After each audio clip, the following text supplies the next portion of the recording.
pessoal, e agora vamos seguir, porque e a base governista, a base de apoio ao presidente Lula, culpou Roberto Campos Neto, presidente do Banco Central, pela alta histórica do dólar.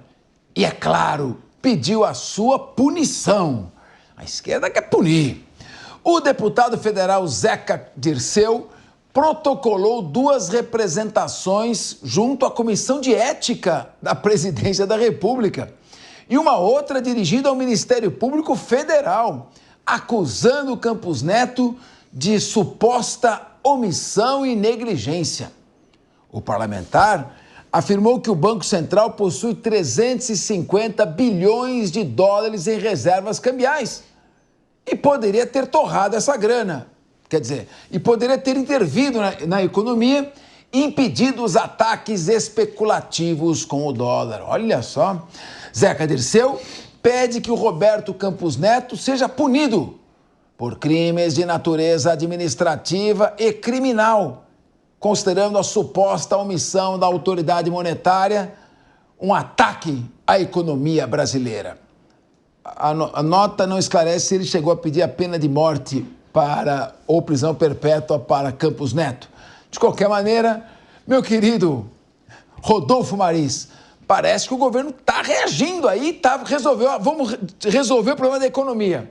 Vamos culpar o Campos Neto. Não dá para culpar mais a tragédia dos Yanomamis, a questão ambiental, então vamos culpar o Roberto Campos Neto. E o ano que vem, quando não tiver mais o Roberto Campos Neto para culpar, hein? Fala aí, Maruz. Pois é, Capês, o que você acabou de ler foi a declaração que eu dei aqui na minha primeira oratória, quando eu disse que o bicho-papão para o governo atual é o Campos Neto, quando na verdade não é. Se a gente está aqui brigando, falando que os juros estão altos, a gente tem que olhar para a inflação também. O meu amigo aqui, o Loyola, disse que nós estamos atravessando aqui uma taxa de desemprego, a menor taxa de desemprego dos últimos anos. E eu concordo com isso, mas o que isso tem a ver com a nossa pauta aqui? Tudo. Porque se a gente tem uma inflação que está sendo controlada, a gente tem um maior número de aumentos de empregos aqui. Então, é tudo uma questão de semiótica, Capês. Quando você tem alguém que é o boi de piranha, eles vão atacar. Ano que vem, não tem o Campos Neto. Quem será o boi de piranha da vez? Perfeitamente. O problema é quando não tiver mais boi. Eu pergunto a você, querido Paulo Loyola. Eu gosto do Paulo Loyola. É meu amigo, fala bem, estudioso. E quando tudo parece nebuloso, ele vem com uma visão ensolarada num tempo nebuloso. Quando sua visão estiver obnubilada pelas incertezas da economia, Paulo Loyola nos traz o ânimo e a esperança de seguirmos em frente, confiando no governo. Paulo Loyola, eu quero te ouvir. O Capês deve estar desesperado para sextar, gente. Bem, brincadeiras à parte, o que eu trago aqui são fatos, na verdade. Vocês podem gostar dos fatos, podem não gostar dos fatos, podem me xingar no YouTube, mas isso não muda os fatos. Bem, vamos aos fatos. O mercado, por exemplo, as previsões do mercado. Vamos lembrar uma previsão de 2021, governo Bolsonaro. O mercado previu que a inflação terminaria em 3,32%. Errou por somente 6 pontos percentuais e a inflação terminou em 10% em 2021. Vamos para 2023, governo Lula. Por acaso, a previsão do mercado beneficiou o governo Bolsonaro, mas isso deve ser um mero acaso pelas análises que a gente tem ouvido por aqui.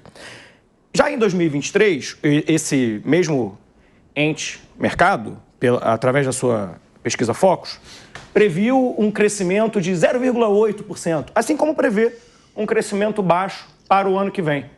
O crescimento foi de quase 3%. Então, na verdade, o mercado erra muito e erra sempre contra governos ligados à esquerda. O que eu estou achando bastante interessante, Capês, é conseguir ver pessoas da direita que sempre foram a favor de queda de imposto serem agora a favor do imposto maior justamente para quem ganha até R$5 mil. Isso eu acho interessante. O governo Lula está produzindo um milagre de fazer a pessoa de direita não defender um imposto menor, porque é isso que está sendo colocado pelo governo. E aí, o que eu quero lembrar em relação ao presidente do Banco Central, Roberto Campos Neto, é que ele tem a atribuição constitucional de atuar justamente na estabilidade econômica para impedir uma subida tão abrupta do dólar. Esse não é um pedido encarecido, não é um favor que Roberto Campos Neto faz ao Brasil. Essa é a sua atribuição, é o que ele deveria estar fazendo, é o que ele ganha para fazer, mas aparentemente está mais preocupado com as dicas que o ex-presidiário André Esteves vem dando a ele nos últimos anos. Muito bem. João Belutti, eu gosto porque o Paulo Loyola é inteligente, mas eu continuo preocupado. Ele não tirou a minha preocupação. Porque só o déficit acumulado do ano passado passou de 100 bilhões de reais. Nós estamos com déficit de 279 bilhões de reais, que é a diferença entre aquilo que se arrecada e aquilo que se gasta.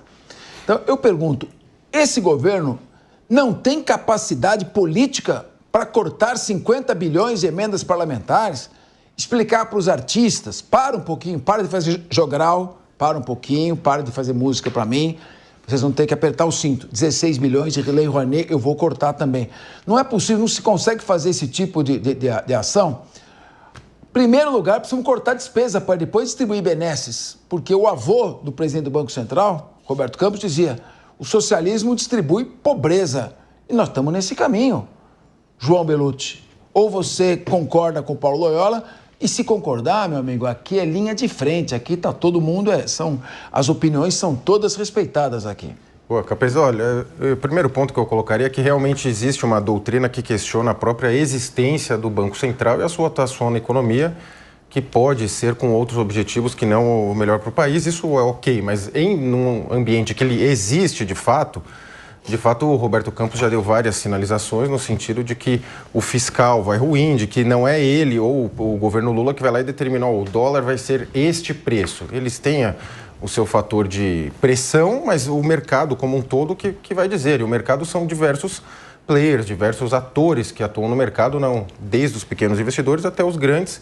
E nesse ambiente a confiança na economia brasileira não anda bem.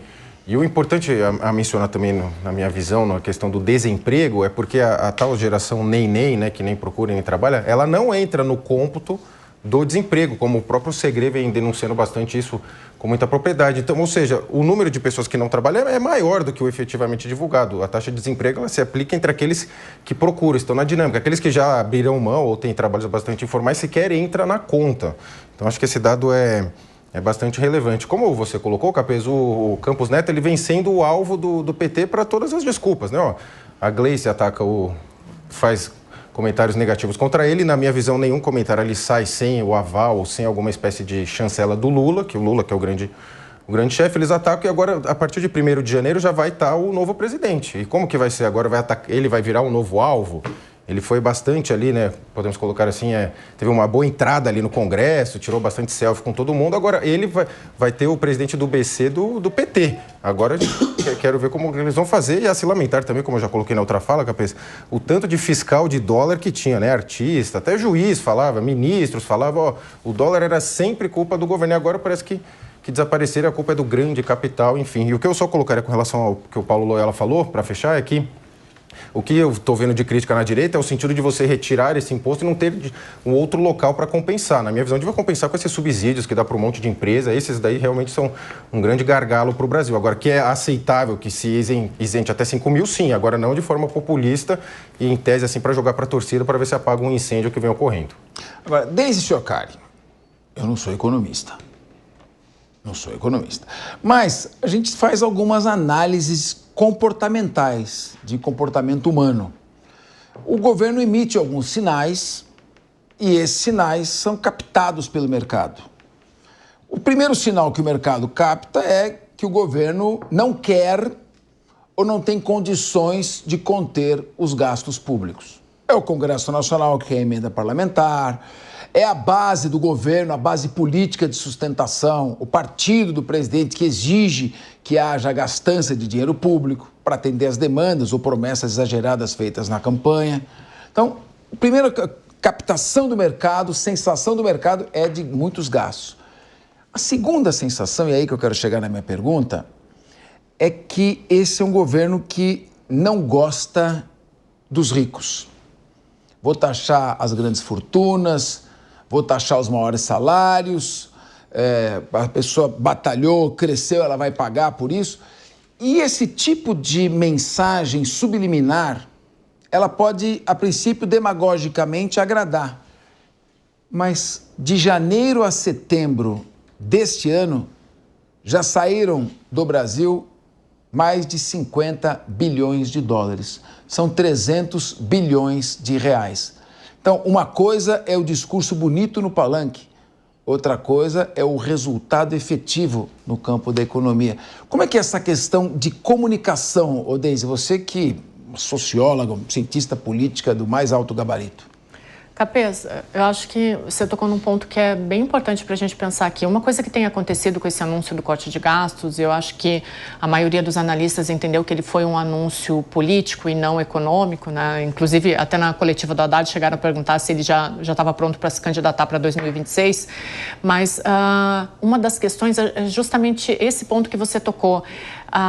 Essa taxação para as pessoas que ganham mais de 50 mil, ela pode ser entendida também como, às vezes, uma punição para aqueles empresários, para aquelas pessoas que estão gerando empregos, que estão gerando trabalho. Então, essas pessoas que teoricamente têm uma capacidade produtiva muito maior e acabaram se beneficiando com um salário maior, elas vão ser punidas. Então, como se uma grande massa de empresários e de pessoas que geram emprego podem ser punidas por esse anúncio do corte dos gastos. E aí tem um outro ponto também, a gente estava falando do Campos Neto aqui, né, meus colegas falaram muito bem dessa relação com o PT, mas por mais que existam críticas em relação à atuação do Campos Neto, fato é, e eu lembro muito bem, na primeira semana de governo Lula 3, o Lula já elegeu ele como um inimigo político. Então, a questão aqui, de novo, ela não é nem econômica. E o presidente Lula já falou algumas vezes que o Campos Neto ele não tem um alinhamento com o governo, como se precisasse, né, o presidente do Banco Central ter esse alinhamento com o governo, né?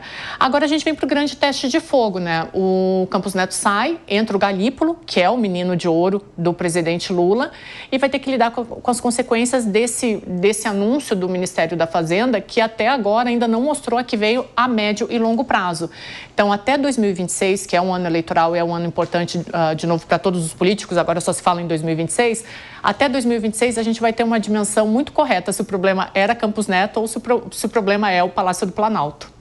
Pois é, esse que é o problema. Vou voltar só para completar o Bellucci. Se o problema é o Campos Neto, acho que é uma enrascada, porque se o governo quer personalizar um culpado, quando o Gabriel Galípolo assumir o Banco Central, então vai ter que culpar o Gabriel Galípolo, a pressão que será feita sobre ele será enorme. Ele é um economista sério. Então ele vai ficar entre a biografia dele e a pressão de quem o colocou lá. Então é muito complicado.